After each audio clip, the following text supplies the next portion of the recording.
Have there been any FBI agents who investigate crimes against children that have been assigned to immigration enforcement, yes or no?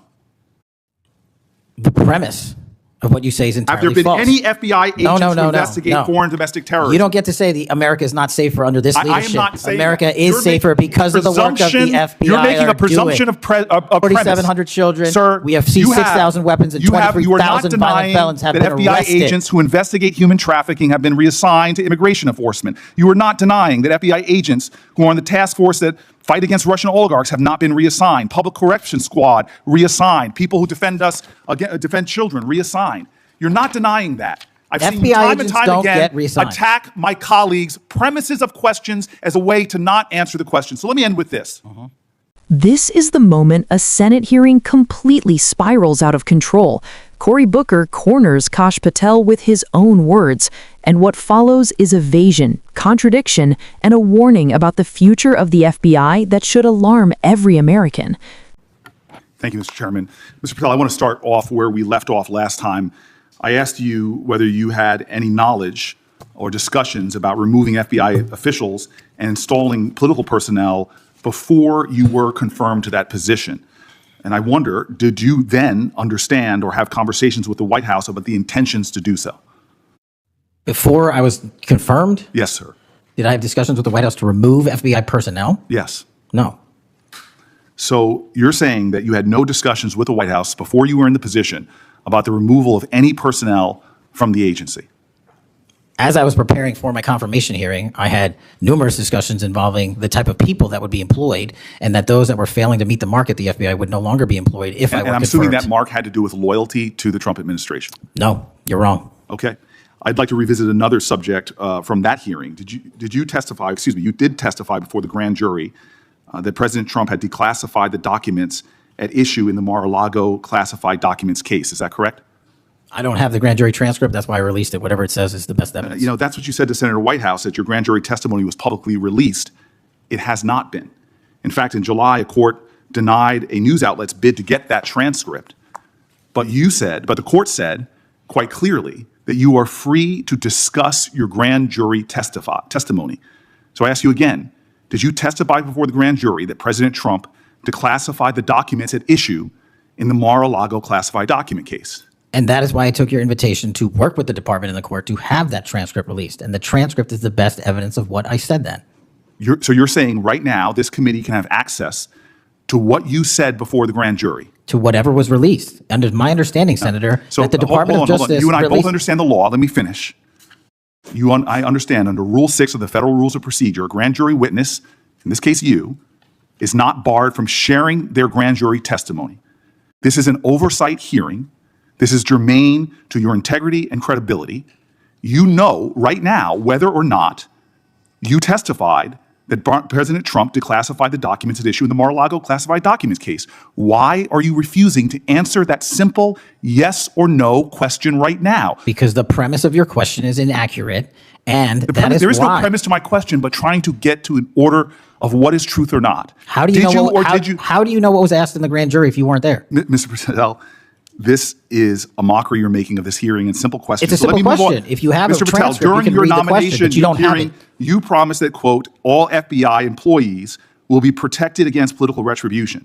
When I asked you, are you aware of any plans or discussions to punish in any way, including termination, FBI agents or personnel associated with the Trump administration, you explicitly said under oath that you were not aware of any plans to punish FBI agents associated with criminal investigations of Donald Trump. I don't believe you were truthful. Firing FBI employees based solely on the cases that they are investigating, their case assignments, is illegal, and you know that. A new lawsuit that's been discussed numerous times, filed by 3 FBI officials, alleges that you carried out Donald Trump's campaign of retribution, in quotes, against FBI employees for, quote, failure to demonstrate sufficient political loyalty. One of those plaintiffs has been discussed today, Brian Driscoll. Now, we know 20 years of distinguished service to the FBI before you terminated him. Special agent in charge of FBI's Newark field office, where he operated with distinction. Medal of Valor winner, Shield of Bravery awards. He's a patriot. You terminated Driscoll via a letter dated October 8th, 2025. And in that letter, you said that you were firing him pursuant to Article 2 of the Constitution. Well, you're not the President of the United States. And so I'm wondering under what authority you were allowed to terminate him. That matter is under litigation, and I'm not able to discuss it. Okay, well, discuss this. Did you have discussions with Stephen Miller about firing this particular person or about his continuance in the FBI? Not that I recall. How often do you speak to Stephen Miller? Frequently on our Homeland Security task forces. You frequently discuss with Stephen Miller about subjects other than Homeland Security task force issues, correct? I frequently talk to Mr. Miller about Homeland Security task forces. Has Stephen Miller ever given you his opinions on how to run your agency? Mr. Miller's interagency operations are invaluable to the FBI. That's what we talk about. So you frequently discuss your job and your responsibilities with Stephen Miller and Pam Bondi, I imagine, as well. Absolutely. She's the Attorney General. Understood. Okay. Donald Trump promised to make us all safer. You have pushed out senior FBI agents with decades of knowledge and experience. In fact, this is the first time in FBI history that neither the director nor the deputy director have any experience with the FBI. You've shifted the agency's priorities primarily to pursuing Donald Trump's immigration enforcement agenda. According to ICE data, the Cato Institute, which is a conservative think tank, found that 20% of all agents have been diverted from their work to assist ICE immigration enforcement. 20%. Part of this operation is the work of masked law enforcement who jump out of cars, snatch people off streets at churches, schools, and their jobs and hospitals. Have there been any FBI agents who investigate crimes against children that have been assigned to immigration enforcement, yes or no?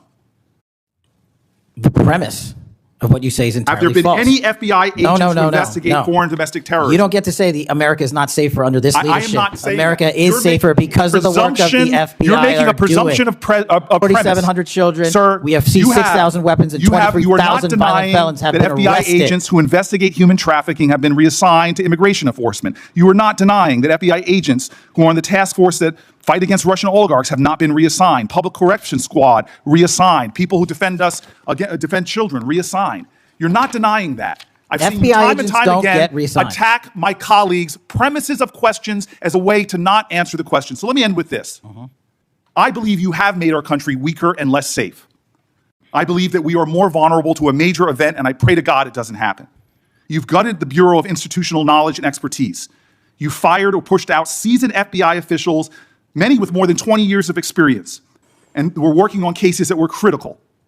You've been purging thousands of serious law enforcement officials who spent their careers keeping us safe, only to lower hiring standards in order to find anyone to replace them. And shockingly, you admitted in this hearing to Senator Coons that it would take 14 years to fill the vacancies at your agency. Many are the result of your purge. 20% of FBI agents are doing low-level immigration enforcement instead of their mission-critical work. You've disbanded entire task forces that stop election interference, foreign influence, public corruption. And who benefits from this? Well, corrupt people benefit from it. Criminals benefit from it. Vladimir Putin benefits from it.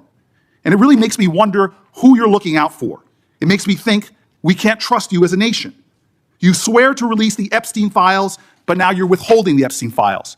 You claim that you have a suspect in a serious assassination. Whoops, then you don't have a suspect. You know nothing about plans to remove FBI agents, yet you're directly involved in those plans. In the words of an ex-FBI official, you are overseeing, and I quote, generational destruction of the nation's premier law enforcement agency. Mr. Patel, in just 8 months, you have assaulted the institutional integrity of the FBI. But I know FBI field agents. I've worked with them in Newark. No matter how truly bad you are, you can't undermine the legacy of agents who fight every day to keep us safe, but you can tarnish the integrity of the agency and undermine the agency's capacity. I believe you're failing as a leader, and that your failure does have serious implications for the safety and security of Americans and our families. We're more vulnerable to domestic and foreign attack because of your failures of leadership. I don't think you're fit to hand the Bureau, but here's the thing, Mr. Patel. I think you're not going to be around long. I think this might be your last oversight hearing.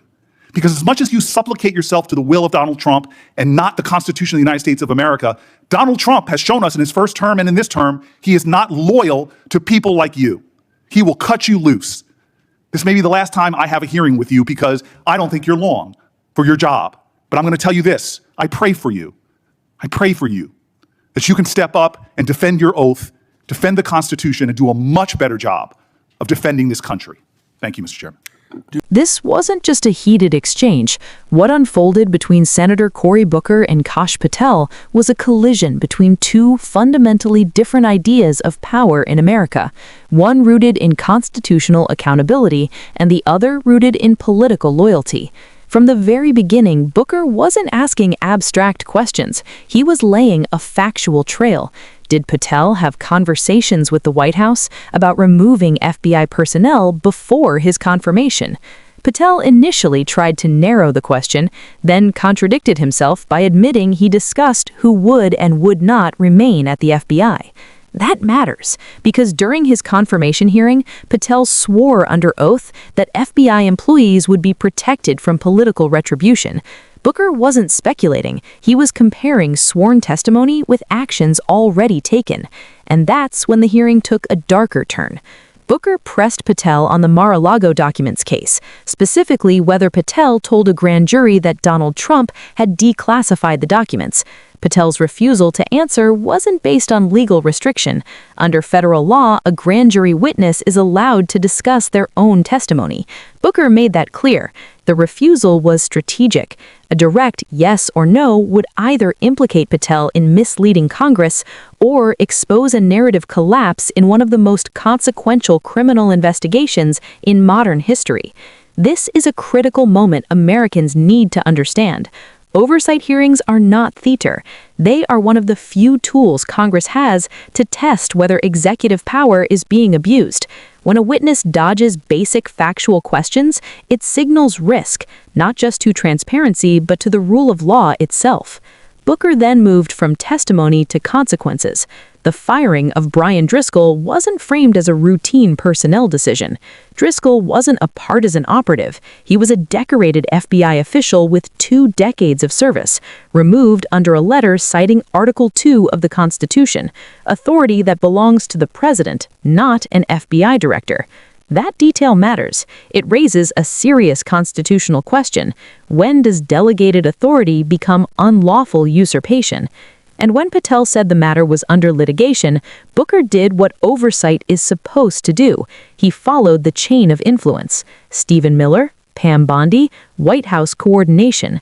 Patel didn't deny frequent contact. He simply reframed it as interagency operations, a phrase increasingly used to blur lines of accountability. The most alarming part of this hearing wasn't the shouting, it was the numbers. 20% of FBI agents diverted to immigration enforcement.